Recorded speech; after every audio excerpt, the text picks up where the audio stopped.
Hello, welcome to the channel. In today's video, I'm going to show you how to efficiently structure a permanent life insurance policy.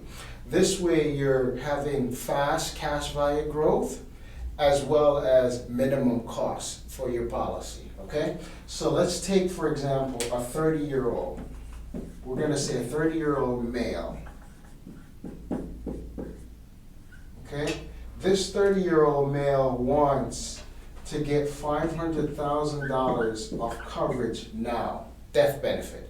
They want to have a death benefit. Should they die next month, they want to have $500,000 paid out. But the problem here is that they don't want to pay that much. It's too expensive. It's too expensive to pay for $500,000 of permanent coverage. So what they'll do in the early years, okay, this is the early years.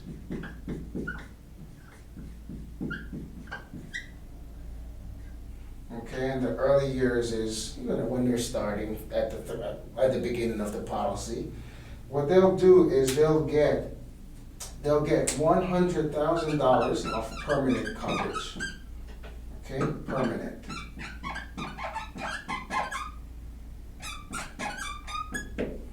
Okay. And then they'll add what's called a term rider. They'll get $400,000 in a term rider. Many people are unaware that you can actually combine a term with a permanent coverage within your policy to make it work the way you want it to work. People always think you have to go with just term or whole life. Or term and IUL or whatever. But you can use a combination of a permanent coverage and within your permanent policy and adding a term rider to give you that full coverage that you want now, right? And that's a cost-effective way because term insurance is a lot less expensive than permanent insurance. So it makes sense to get most of that coverage that you need in term to make that $500K. So that's what you will do in the early years. Okay, hope it makes sense so far. And if you do like the information so far, make sure that you're gonna subscribe to the channel, and make sure you hit the notification. So that's how you would set it up in the early years. In the mid years now, mid years, and let's say mid years is, depending on the policy, 40 to 50 years in those mid-years, okay? So 10 to 20 years of the policy is growing. Now you're growing some cash value. It's built up because you're paying premium, and year after year after year, you're getting interest added, so your cash value is growing. So we'll get to a point where the term falls off. Term falls off. Again, why the term falls off? Because your cash value has grown, okay? So now your cash value has grown, your permanent coverage could cover the death benefit that you need. So you probably, in those years, build it up. Now you have the $500,000 of coverage that you need should you die any time, okay? So hopefully you're with me so far. So the term will fall off as the cash value grows over the years, having no need to have that term rider, okay? So now you have the full permanent coverage. So in the latter years,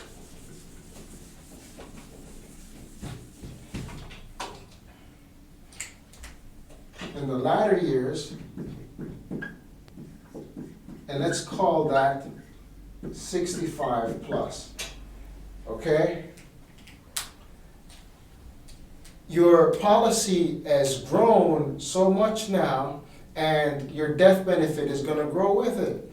So the goal here when you structure a policy like this is to live long, because as your policy cash value builds up, now you're going to have, remember that $500K that we wanted to have in death benefit? That is going to go way up. So this should be your goal.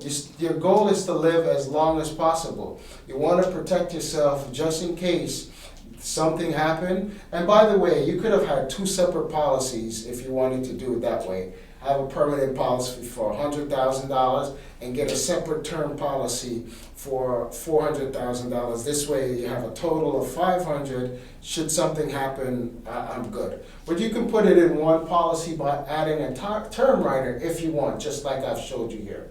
So in the latter years now, your policy has your cash value is growing. Okay, remember you get this policy at 30, you're now 65. You have 35 years of growth. Now your cash value is growing way past what you need. So the longer you live is the more cash value you're going to build even after you're done paying. It's just growing years and years after you're done paying. And it's like a snowball. As it builds up more to a higher value, your interest is going to pay you a lot more because you have a lot more money, right? $10,000 interest is a huge difference from $1 million in interest. $1 million interest, right? So getting interest on $10,000, that figure is a lot less than getting interest on $1 million, right? That's what I meant to say. So as it grows and it compounds, right, you're going to have a lot more interest. And your death benefit doesn't stay. This is why I prefer policies that's structured like this than having a level death benefit policy. When you structure it like this, and you remember your cash value is part of your death benefit, so as a result of your cash value growing, now your death benefit has to grow. Right? Your death benefit now has to grow as a result of your cash value growing. Policies that are set up with a level death benefit doesn't grow much cash value, and it's structured in that way where the cash value will never catch up to the death benefit, so there would be no increase in death benefit, right? So I like to have policies structured this way that when my cash value builds up, and now in the latter years, because it's way past, now I have a lot more than I wanted at the beginning. I'm going to leave back a lot more for my beneficiary because of that compounding growth over the years. And again, as the cash value keeps growing, now the death benefit has to grow above it. Okay? Hopefully that made sense. If you do have any questions, you can put it in the comments. As I mentioned before, if you do like the information, make sure you subscribe to the channel and hit the notification bell so that anytime I drop a video, you want to be the first to be notified. And share it with someone that you think the information will be valuable to. Until next time, talk to you soon.